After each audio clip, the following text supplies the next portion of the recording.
So yun mga kapindot, ito na yung wiring diagram natin sa ating loud horn. Yan. Ito yung wiring diagram ng kinabit natin na loud horn. So, ito yung box. Yan. Ito yung box niya. Automobile snail horn. Napakalakas nito mga kapindot. Mura lang ito nabili ko. So kasama shipping fee, 199 lang lahat. Yan. So ngayon, dito tayo sa ating loud horn. So makikita nyo dyan sa drawing ko, pagpasensyahan nyo na yung drawing ko. Hindi kasi ako marunong mag-drawing mga kapindot. So yan. So dito, may apat na pa yung loud horn natin. So ngayon, ang gagawin nyo dyan, pagsamahin nyo yung magkabilang wire ng magkabilang busina. Yan ito. Yan. Tapos, dugtungan nyo ng wire. Yan. Idiretso nyo ngayon sa negative ng battery.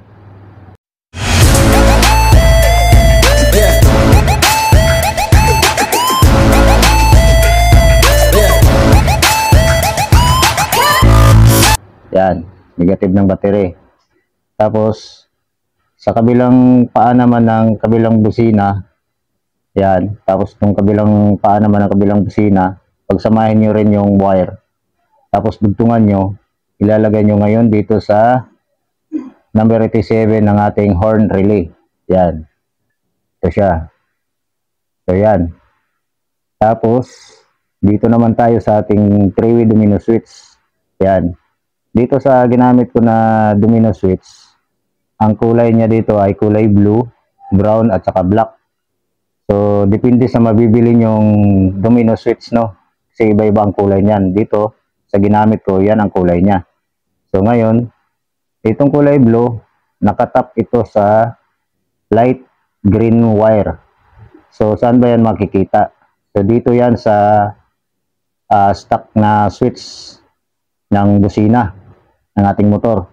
So, para makita nyo yung wire na yan, baybayin nyo itong switch ng busina nyo, ng motor natin. Yan. Baybayin nyo. Tapos makikita nyo yung sakit niya. Ngayon, huhugutin nyo siya yung pagkasakit. Paghiwalay nyo yung sakit. Ngayon, itong light green wire na to, hugutin nyo rin dyan sa sakit. Tapos yung karugtong niya dito rin sa likuran, hugutin nyo rin yung isang wire na yan, yung karugtong nitong light green wire. Yan, para maghiwalay. Tapos pag napaghiwalay nyo na, pagsamahin nyo ulit itong sakit na to or isalpak nyo ulit, balik nyo. Basta ito nakahiwalay na, hindi na siya nakasalpak sa sakit. Yan. Yan ang kulay blue, nakakunik dyan sa light green wire papuntang busina or sa switch ng busina. Tapos itong black wire, nakakunik naman yan sa karugtong niya. Yan, light green wire din. Karugtong yan, yung black wire ng ating 3-way switch na domino. Tapos, yung brown wire, yan ang high natin. Ibig sabihin, yan yung busina natin na loud horn. Yan yung high. Kasi itong black, yan ang low. Pagka naka-engage sa low yan, yan sa baba, ibig sabihin ng tutunog niyan, yung stock natin na busina. Pag naka-engage sa high, yung sa taas, yung sa isang guhit, ang tutunog ito. So, itong brown wire, yung high natin, nakakonect yan dito sa number 85. Trigger yan ng ating relay. No? Tapos itong 86, trigger din to. So, mamili na lang kayo dito sa dalawang to, 85 at saka 86, kung alin yung gagamitin yung trigger dyan. So, sa akin, ginamit ko yung 85. So, yan, nakakonect yung brown natin sa number 85. Tapos itong 86 natin, itatap natin to sa ground wire ng ating motor. So, yung solid green na walang halo na kulay. No? Kung Honda man ang ginagawa nyo, tapos kung di man Honda, kung China motor man, pareho lang sila ng kulay green. Kasi ang nakakabit sa stock natin na busina ay solid green at saka light green na wire. So, yun lang. Tapos itong number 30 natin, naka-direct din yan sa battery. Pero naglagay ako ng fuse. Yan o, fuse box, 15 amperes lang ang gagamitin nyo. Yan. Yung isang paa ng fuse, papunta dito sa number 30. Tapos yung isang paa naman ng fuse papunta sa positive ng battery. Yan, para may control tayo or kung magka-short man, paputukin niya muna yung fuse. So automatic mawawala ng supply to. Yung lahat ng mga wirings na yan. So yun lang mga kapindot, napakadali lang. Napakadali lang ng wirings natin.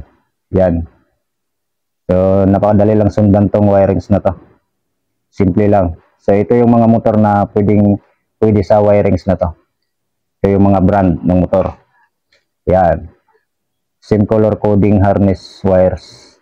Honda, Rossi, Racal, SYM, Euro, Skygo, Motorstar. Yan, lahat ng China na motors. Pareho lang sila ng color coding. Sa ground, sa accessories wire, basta sa lahat, parehas lang sila. So, yun ang pasok dito sa wirings natin. Kung sa mga ibang brand naman ng motor, kailangan kabisado nyo yung mga wires noon ng motor nyo, kung Yamaha man, Suzuki, Kawasaki. Yan, kailangan kabisado nyo yung wire para may kabit nyo ng tama itong wirings na to. So yun lang mga kapindot, napakasimple lang ng wirings natin. Loud horn or dual contact horn na to na diagrams. Magkabilang paa ng busina, pagsamahin yung wire, tapos bugtungan nyo, ikabit nyo sa negative, i-direct nyo sa negative itong wire na to na magkabilang busina. Direct nyo sa negative, pinaka-ground ng ating busina yan. Tapos yung magkabilang paa naman na may mga wire, yan, ng busina, pagsamahin nyo rin, yan, bugtungan nyo ng wire, ilagay nyo sa number 87. Itong 87E, wala na to, blanco na yan. Yan, pwede kayo gumamit ng 4 pin or 5 pin. Basta yung 87E, ibakante nyo na yan. Yan lang. Tapos 85, brown wire. Yung 86, ground. Sa ground wire. 30, positive, fuse, positive. Yan. Tapos, blue wire, papunta sa light green wire sa stop switch ng ating motor. Tapos yung black wire, yung kaputol naman ng light green wire. Yan lang. Ganun lang mga kapindot. Sana may natutunan kayo dito sa diagram ng ating dual contact horn. Kung paano mag-install ng malakas na busina. Tapos, magagamit pa rin natin yung stock na busina natin. So yun lang. Ang magagawa ko ngayon mga kapindot, hindi ko alam kung naintindihan nyo itong drawing ko. Yan yung diagram natin sa loud horn. So, ang mahalaga mga kapindot na i-share ko sa inyo kung paano mag-wirings, o paano mag-install ng dual contact horn. Yan. So, wala talaga akong magagawa kung ganyan talaga ang drawing ko kasi hindi ako marunong mag-drawing mga kapindot. At least naipaliwanag ko sa inyo mga connection nito. So maraming salamat sa inyong panonood mga kapindot. Paki-like, paki-share at paki-hit ang notification bell. I-bell all nyo mga kapindot para every time na may bago tayong upload na video, ma-notify kayong lahat. At kung bago ka pa lang sa aking YouTube channel, pa-subscribe na rin ako mga kapindot. Yan. Ingat palagi sa pag-wirings mga kapindot. Peace out. Bye-bye.